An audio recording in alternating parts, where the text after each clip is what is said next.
Hello and welcome to my channel, Eidolons Gaming. The majestic outcast of the Shenzhou Luofu, Heng Imbibitor Lunae, has just been released. In today's video, I'll be going over everything you need to know about our favorite evolved early game husbando.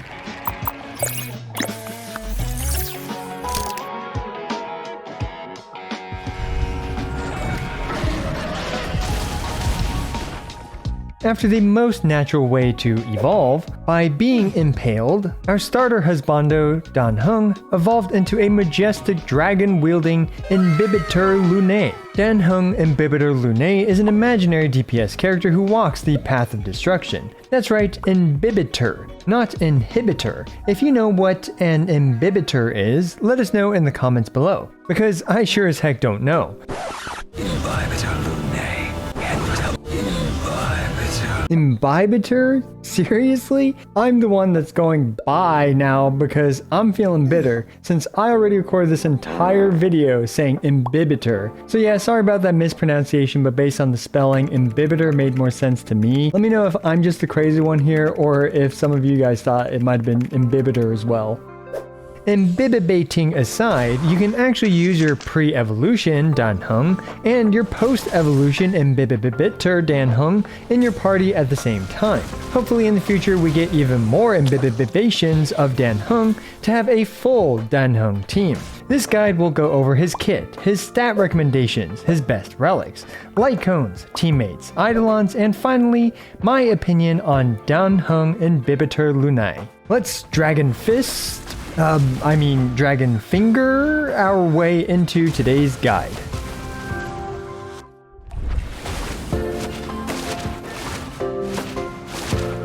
Let's start off with his basic attacks. Heng has 4 different versions of his basic attack. Yep, you heard that right, 4 different versions. The first version is like most of his peers, where it does a bit of damage, generates a skill point, and is otherwise quite unremarkable. However, if you use the Imbibitor skill, he enhances his basic attack. You can press his skill up to 3 times, with each time costing an additional skill point and enhancing his basic attack. You can also cancel it if you need to. His level 1 basic attack, which if you use his skill 1 time, is called Transcendence, costs 1 skill point, and does a respectable 260% attack scaling multiplier to a single target. His level 2 basic attack, which if you use his skill twice, Divine Spear, costs 2 skill points, and does a very hefty 380% damage multiplier to the primary target and a modest 60% to adjacent targets.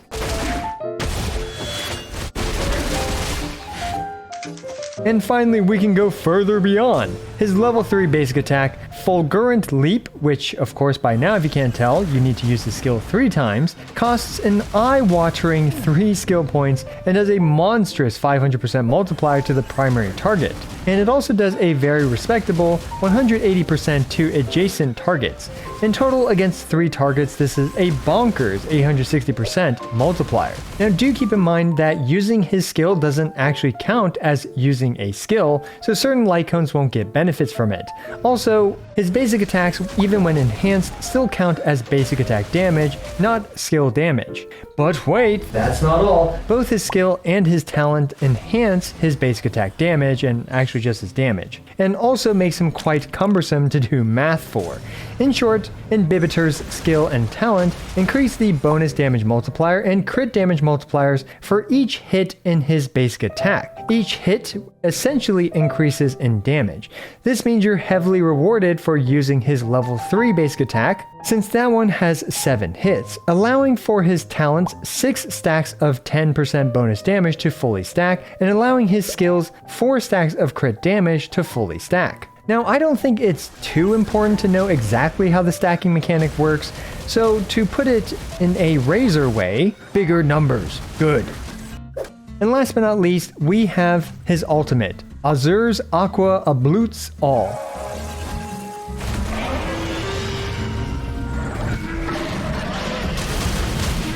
Funnily enough, his ultimate has a much smaller multiplier compared to his level 3 basic attack. His ultimate deals 300% damage to the primary target and 140% to adjacent targets. It has a staggeringly high 140 energy cost, and more importantly, it provides the Imbibitor with 2 Squama Sacrosanctuses. The Imbibitor's Squama Sacrosanctuses provide the Imbibitor with a free skill point for when he uses his skill to enhance his basic attack. This means that after his ultimate, the Imbibitor Lunae only needs to spend 1 skill point to do his level 3 basic attack, since he has 2 Squama Sacrosanctuses. Imbibitor's ultimate also hits 3 times, which actually allows him to gain 3 stacks on his talent if you use it before his level 3 basic attack.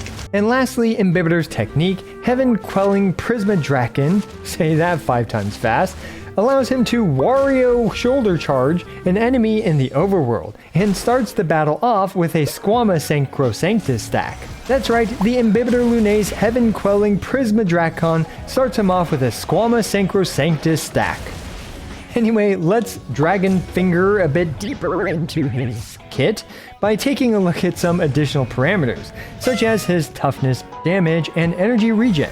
Now his toughness damage, aka breaking prowess, is absolutely nutty. As we can see, a level 3 basic attack breaks an outrageous 120 toughness. This is literally 4 times that of a basic attack. On top of that, it breaks adjacent targets for a very respectable 60 toughness damage as well. His enhanced basic attack also generates more energy, which at a charge level 1 generates 30 energy, and a charge level 3 going all the way up to generating 40 energy. As for his trace priority, you absolutely want to max his basic attack. After that, I would level up his talent, ultimate, and skill concurrently. As for how we want to use the Imbibitor, well, it's simple. Use his level 3 basic attack as much as possible. As for accomplishing this, well, it's not quite as simple as just saying it, because if you can't tell, the Imbibitor really likes spending a lot of skill points. You'll also want to use his ultimate whenever possible to gain those Squama oh man, I already forgot what they're called, stacks, which help reduce his skill point usage.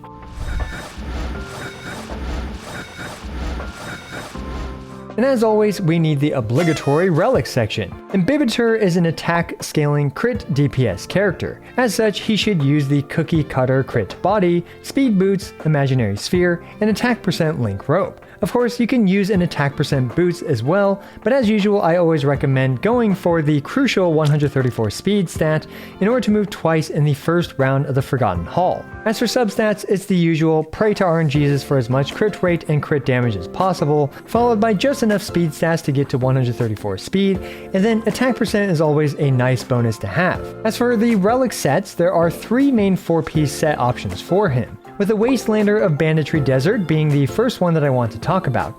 This set is admittingly situational, in that you need a debuff on the enemy for the crit rate buff, and even more situationally, you want Imprison on the enemy for the crit damage buff. When Imprison is on the enemy, which Imprison also counts as a debuff, this thing provides a ridiculous 40% total crit value. Fortunately for us, Imbibitor deals a huge amount of toughness damage, and can quickly put imaginary weak enemies into imprisonment in order to capitalize on this relic set's buffs. Alternatively, Welt is an incredible enabler for the Wastelander set. The next 4-piece relic set is the 4-piece Musketeers, which is a no-nonsense unconditional boost to his damage. On top of that, it providing 6% speed means it's super easy to get the Imbibitor to 134 speed with speed boots, as you only need 1 single speed substat roll. Considering this is completely unconditional, and you've naturally been farming a lot of this set because you get this set when you do your weeklies, this is an incredible option for him.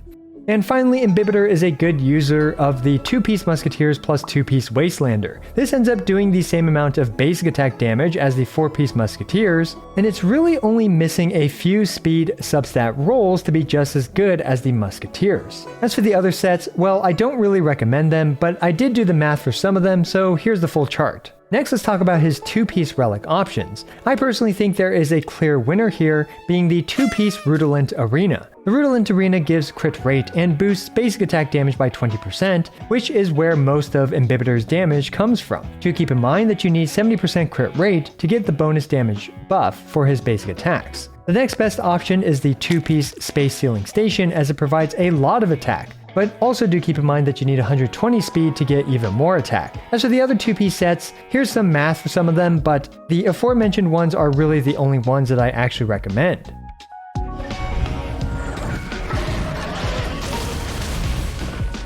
Up next, we have light cones for the Imbibitor himself. Extraordinarily shocking and breaking news! His signature light cone is his best option. Brighter than the sun provides crit, attack, and even some energy regen. Notably, this light cone's buff occurs before his basic attack comes out, so he will always have at least one stack when he uses his basic attack. And I'm sure that 6 to 12% energy recharge has many situations where it allows the Imbibitor's ultimate to be charged a turn sooner. Although I haven't theorycrafted exactly what those situations are, but I'm certain that there are many of them. The overall best free-to-play option though is definitely the Fall of Aeon. This is completely free and available in the Herta Simulated Universe shop. Since you're able to get this to Super Imposition 5 completely for free in just a few weeks, this is an incredibly great option for him. At 4 stacks and after breaking an enemy, this is competitive in terms of damage to his signature light cone as Super Imposition 1. Granted, it has longer ramp up time and you need to break an enemy, but considering it's completely free to play, this is an incredible option for him. Also keep in mind that it doesn't have any bonus energy regen like his signature light cone does, so you may struggle a bit more with skill point usage. Anyway, similar to the previous sections, the other options of light cones aren't as notable because we already have his second best free-to-play option light cone available for us, but here is the math for a bunch of other light cones.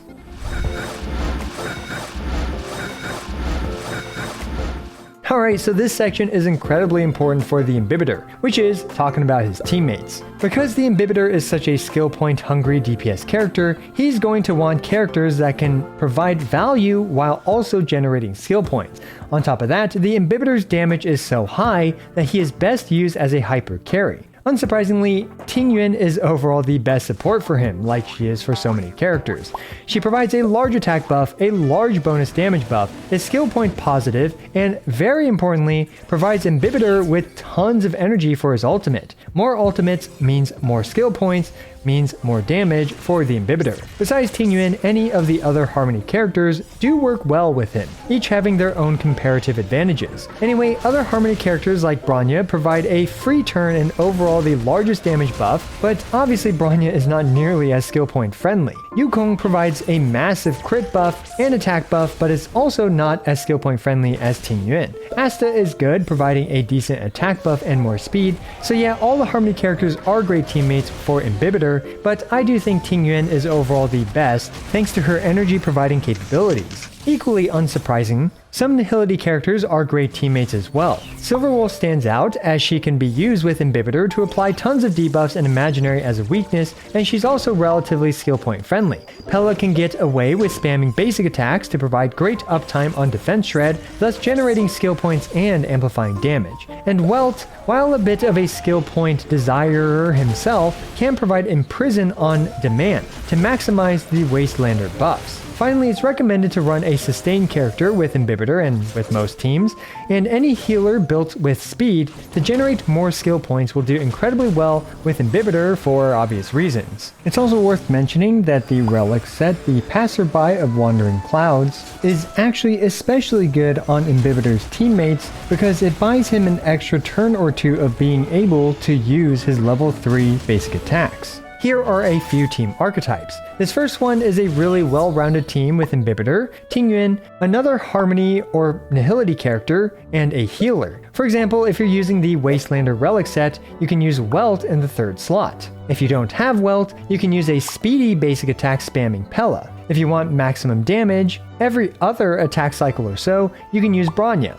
Another team archetype is an imaginary quantum team with Imbibitor, Yukong, an imaginary or quantum sustained character like Luocha, and finally Silverwolf. This ensures Silverwolf can only implant 2 elements on the enemy. As we can see, Imbibitor is going to be incredible on any hyper carry style team. Now, I also did make a guide video on skill point usage, which you might find helpful for building the Imbibitor. And I've also updated that spreadsheet to include Imbibitor in it as well. So feel free to watch the video also in the description below on skill point management in order to learn how to use this spreadsheet and to perhaps help you plan your skill point usage for your team.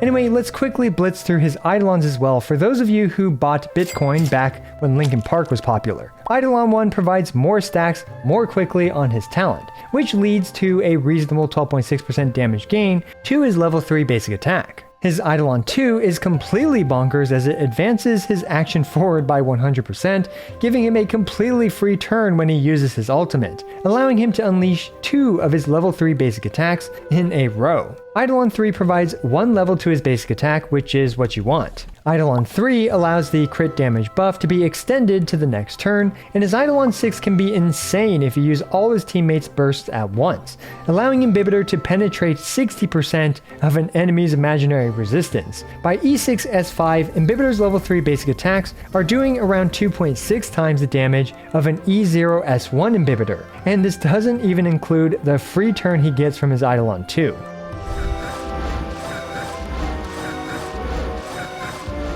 So yeah, if you can't tell by now, the Imbibitor is the next hottest DPS character in town. His dragon fingering damage output, especially against 3 targets, is unparalleled, and his only weakness is that he requires an entire team to generate skill points for him. He is an incredible DPS character, and if we ever get a support character in the future that either buffs or heals and generates extra skill points, Imbibitor will become an even better DPS character than he is even now.